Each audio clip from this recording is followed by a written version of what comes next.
অতি মূল্যবান এই ধাতু কোথায় পেলাম পুরো ভিডিওটি দেখলে সব জানতে পারবেন। আজকের ভিডিওতে রয়েছে একটি পাওয়ার ব্যাংক।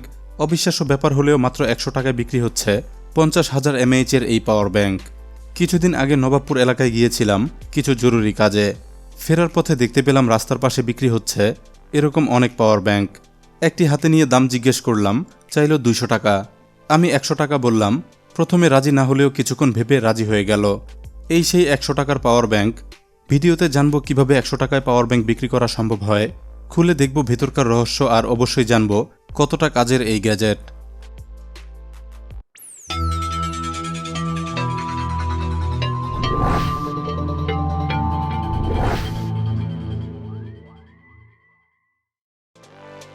পাওয়ার ব্যাংকটি হাতে নিয়ে ভালো মন্দ বোঝার আগে প্রথম ইমপ্রেশন কিন্তু বেশ ভালোই ছিল। দেখুন, চমৎকার স্লিম ডিজাইন, অ্যালুমিনিয়াম বডিতে বেশ ভালো ফিটিংসে তৈরি করেছে এই ডিভাইসটি। এটার ব্র্যান্ডিং করেছে স্যামসাংয়ের নামে। অনলাইনে সার্চ করলে দেখতে পাবেন অনেকটাই কাছাকাছি দেখতে স্যামসাংয়ের জেনুইন পাওয়ার ব্যাংকগুলো। এই মডেলটি দেখুন, এটাই আছে দুটি USB output, micro USB charging ইনপুটের সাথে আছে 4টি লেভেলে ব্যাটারি ইন্ডিকেটর। ঠিক এই মডেলটি ক্লোন করা হয়েছে এটার মাধ্যমে। সম্পূর্ণই ডুপ্লিকেট এই পাওয়ার ব্যাংকটি অরিজিনাল থেকেও অনেকটা স্লিম। আউটপুট হিসেবে এটাই আছে একটি ইউএসবি পোর্ট, পাশেই আছে চার্জ করার জন্য একটি মাইক্রো ইউএসবি ইনপুট। এরপর 4 লেভেলে ব্যাটারি স্ট্যাটাস ইন্ডিকেটর রয়েছে। সব শেষে আছে একটি ওয়েক আপ বাটন। এই বাটনে প্রেস করলে ব্যাটারি লেভেল দেখা যায়, বুঝে নেওয়া যায় কী পরিমাণ চার্জ এই মুহূর্তে স্টোর করা আছে। এ পর্যন্ত ঠিকই ছিল, সমস্যা হয়ে গেল এটার ক্যাপাসিটি দেখে। কিভাবে এরকম স্লিম একটি পাওয়ার ব্যাংক 50,000 mAh হতে পারে, যেখানে স্যামসাংয়ের জেনুইন পাওয়ার ব্যাংকটি এর থেকেও মোটা, অথচ ক্যাপাসিটি 10,000 mAh। বিষয়টি নিশ্চিত হতে ক্যাপাসিটি টেস্ট করেছিলাম খুবই সহজ উপায়ে। পাওয়ার ব্যাংকটি ফুল চার্জ করার চেষ্টা করেছিলাম 4000 mAh ব্যাটারিযুক্ত একটি স্মার্টফোন। 33% থেকে চার্জ শুরু করেছিলাম। এরপর প্রায় 30 মিনিট চার্জ হয়ে পাওয়ার ব্যাংকের চার্জ শেষ হয়ে যায়।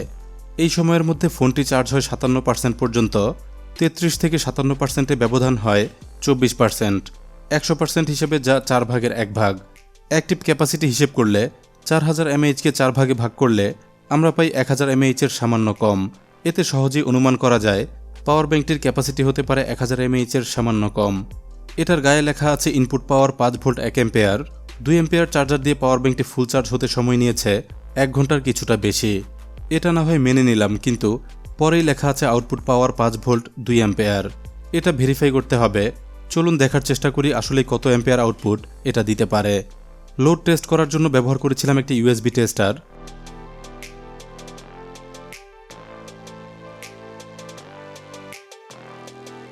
কানেক্ট করার পর আউটপুট লোড পেলাম 500 মিলিঅ্যাম্পের কাছাকাছি, বা 1 অ্যাম্পিয়ারের অর্ধেকেরও কিছুটা কম। এতেই ভোল্টেজ নেমে গিয়েছিল 8.84 ভোল্টে। তবে আরেকটু বেশি অ্যাম্পিয়ার পাওয়া সম্ভব হতো যদি ফোনের চার্জ একেবারেই কম থাকতো। এবার সময় হলো ডিভাইসটি খুলে দেখার।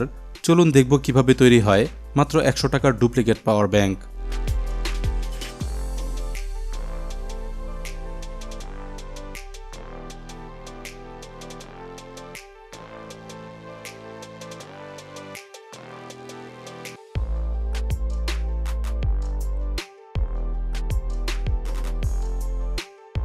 এ পাশ থেকে নয়, মনে হচ্ছে খুলতে হবে অপর পাশ থেকে।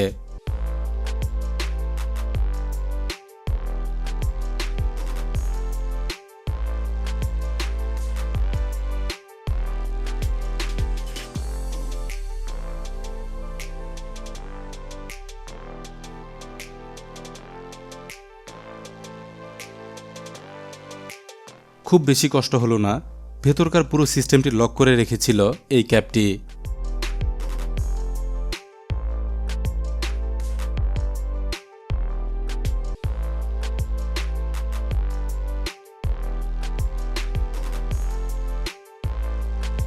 অদ্ভুত কিছু বের হয়ে আসছে।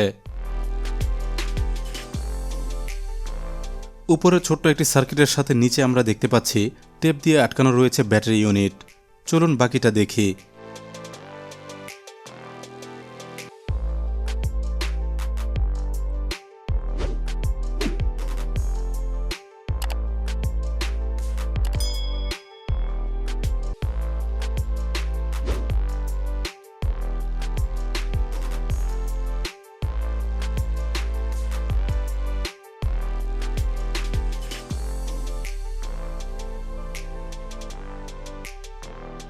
জং ধরা লোহার পাতের মতো কিছু একটা রয়েছে উপরের দিকে।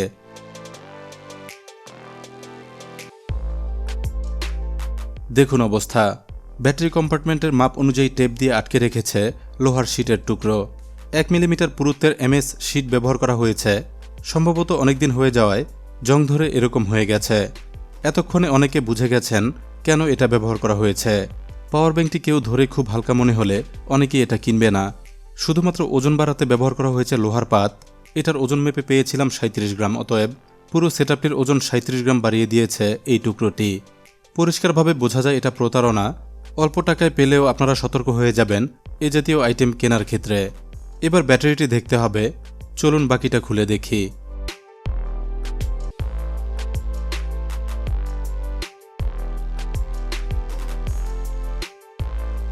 ঘষা মাজা পুরনো একটি ব্যাটারি আমরা দেখতে পাচ্ছি। ব্যাটারি আছে এরকম পুরনো ইলেকট্রনিক ডিভাইস কিংবা ল্যাপটপের পুরনো ব্যাটারি প্যাক থেকে কালেক্ট করে প্রতিটি সেল ব্যবহার করা হচ্ছে পাওয়ার ব্যাংক বানাতে। এই ব্যাটারিটি এখনও নষ্ট বা ড্যামেজ হয়নি। মোবাইল চার্জ করে আমি পেয়েছিলাম 1000 mAh। আকার অনুযায়ী এটার ক্যাপাসিটি 1000 mAh, অনেকটা ঠিকই রয়েছে। উপরে আছে খুব কমন এই পাওয়ার ব্যাংক সার্কিট। আমরা অনেকেই এটা চিনি কারণ ইলেকট্রনিক্স মার্কেট কিংবা অনলাইনে খুব সহজে এগুলো কিনতে পাওয়া যায়। পাওয়ার ব্যাংকটির গায়ে লেখা ছিল 2 অ্যাম্পিয়ার আউটপুট, কিন্তু এই সার্কিট সম্পর্কে অনেকেই জানেন এটা সর্বোচ্চ 1 অ্যাম্পিয়ার পর্যন্ত আউটপুট দিতে পারে। এই ছিল 100 টাকার পাওয়ার ব্যাংক রহস্য। আমরা জানলাম কিভাবে তৈরি হয় এরকম সস্তা এবং ডুপ্লিকেট পাওয়ার ব্যাংক। দেখতে পেলাম কিভাবে তৈরি হয়, কিভাবে ওজন বাড়িয়ে বিক্রি করা হয়। এছাড়াও অ্যাম্পিয়ার এবং ব্যাটারি সহ জানলাম সকল বিস্তারিত।